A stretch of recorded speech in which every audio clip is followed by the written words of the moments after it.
Good morning children, welcome to your EVS class. How are you children? I hope you are fit and fine. So children, we will be starting today's EVS class with the discussion of the password. Our password for today is approved. UPROOT, approved. It is a verb, ये क्रिया है. The meaning of this word is to pull a plant or a tree out of the ground. So किसी plant को या tree को जमीन से ground से उखाड़ना. So now about using this word to frame sentence, it can be like that. The children uprooted the carrot. बच्चों ने गाजर को उखाड़ा. So that was about our password. Now what we are going to do today in our EVS class. Children, as you know that in yesterday's class we had done the diagram of traffic light. Now in today's class we will be drawing road signs. We will be drawing 4 road signs. आज हम 4 road signs draw करेंगे. And after that we will be writing keywords in our EVS notebook. So let us start. Children, today we are going to start our EVS class with these road signs. Actually the diagrams of these road signs. So I have drawn 4 diagrams here जो कि road signs के हैं. If you wish, आप अगर चाहें तो आप कुछ दूसरे road signs भी बना सकते हैं. So at least 4 road signs आपको draw करने हैं in your EVS notebook. जहाँ आपका लेफ्ट साइड पेज है, as I told you earlier, वहाँ आपको ड्रॉ करने हैं. सो आप कोई दूसरे रोड साइंस भी ड्रॉ कर सकते हैं. It is up to you. So I have drawn here 4 road signs. I want to explain them as well. So this is the first road sign. I want to tell you that you have to draw these road signs with your pencil. Pencil से आपको draw करने हैं. So no sketch pens are allowed. The first one is no parking. This road sign is for no parking. ये indicate कर रहा है हमें कि यहाँ हम अपना vehicle park नहीं कर सकते. So it is the sign for the driver that you cannot park your vehicle here. यहाँ आप अपना vehicle park नहीं कर सकते हैं. No parking. And the number 2 is, this is the sign for no entry. You cannot enter from this way. आप इस रास्ते से एंटर नहीं कर सकते हैं. यहाँ एंट्री नहीं है, अलाउड नहीं है. So this is the sign for no entry. This means no. ये जो ऐसे हम कह रहे हैं कि एक लाइन जा रही है, it means no. The number 3 is no U turn. So this is the symbol for U turn, लेकिन ये अलाउड नहीं है. सो ये लाइन इसीलिए लगाई गई है. This is the sign for no U-turn. You cannot take a U-turn from here. That is why this sign is displayed. यहाँ जो sign लिखा गया है. So I want to tell you children कि आपको road sign बनाने ही नहीं है. उनका जो name है वो भी लिखना है like this. जो भी road sign आप बनाएं उसका name भी लिखें नीचे. At number 4, this is bump. ये bump है जो road पर होता है. तो हमें अपनी जो व्हीकल है वो स्लो करना होता है, नहीं तो हमें प्रॉब्लम होती है. एक्सीडेंट में हैपन. अगर हम उसी स्पीड पर चल रहे हैं, ये एक कॉशनरी साइन है कि आगे जो है रोड बम्पी है, तो आप अपना व्हीकल स्लो डाउन कर लीजिए. सो यूजुअली कहीं जैसे हम रोड पर चलते हैं तो कुछ एक लैंडमार्क होता है, वहाँ ये इस तरह के साइन होते हैं ताकि हम अपना व्हीकल स्लो कर लें. So this is speed bump ahead. Speed bump ahead है.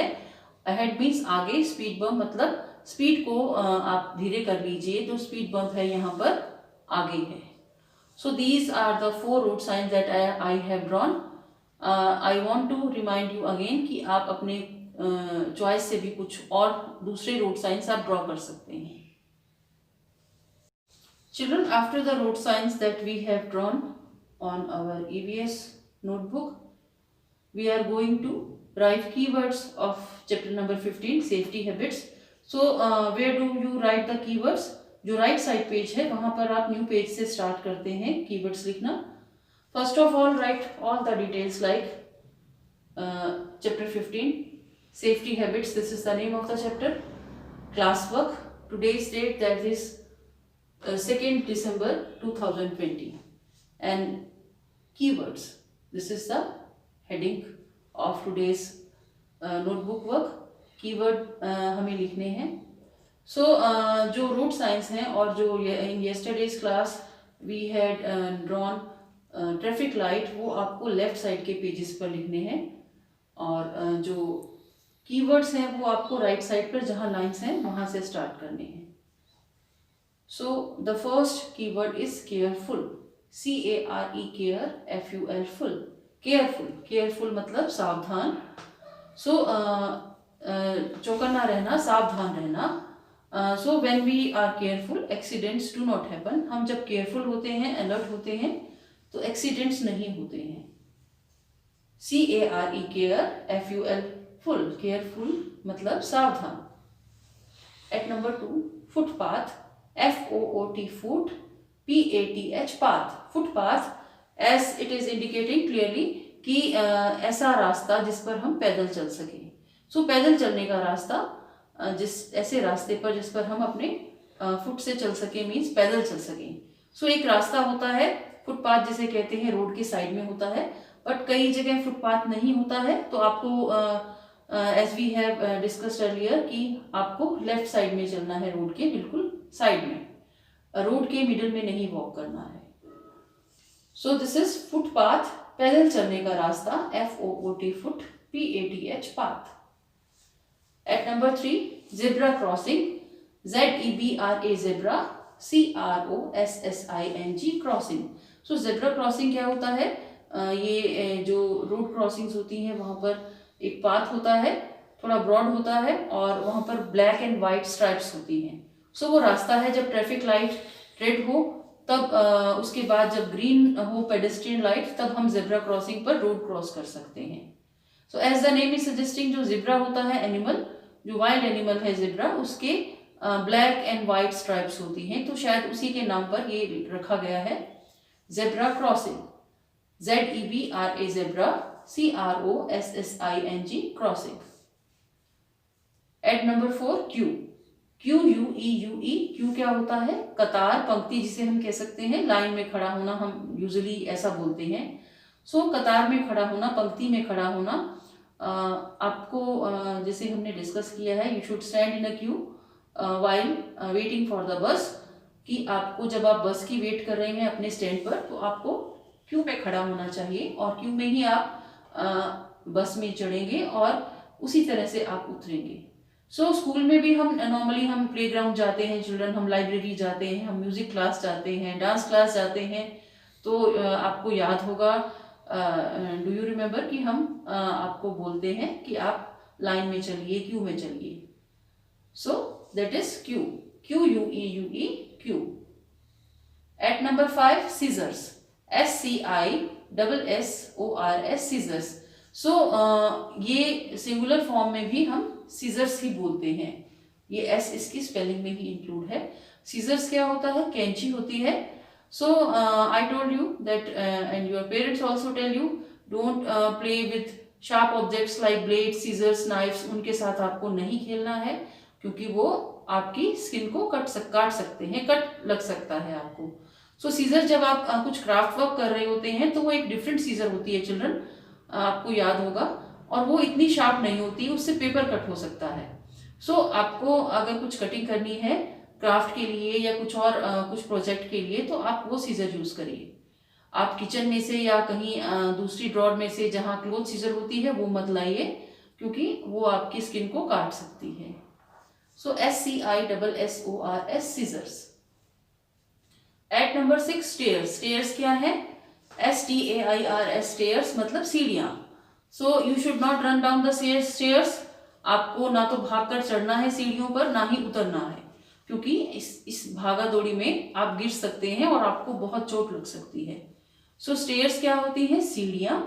आपको मालूम होगा कि हम स्कूल में भी सीढ़ियाँ चढ़ते हैं, जब हम आर्ट रूम में जाते हैं, या हम म्यूजिक रूम में या डांस रूम में जाते हैं, लाइब्रेरी जाते हैं, तो हम सीढ़ियाँ चढ़कर जाते हैं। At number 7 first aid, FIRST first, AID aid. First मतलब पहली, एड मतलब मदद। So the first help given to an injured person before a doctor arrives, और you take that particular person to a doctor, उसे हम क्या बोलते हैं, फर्स्ट एड। वो पहली मदद होती है, वो बहुत ज़रूरी होती है।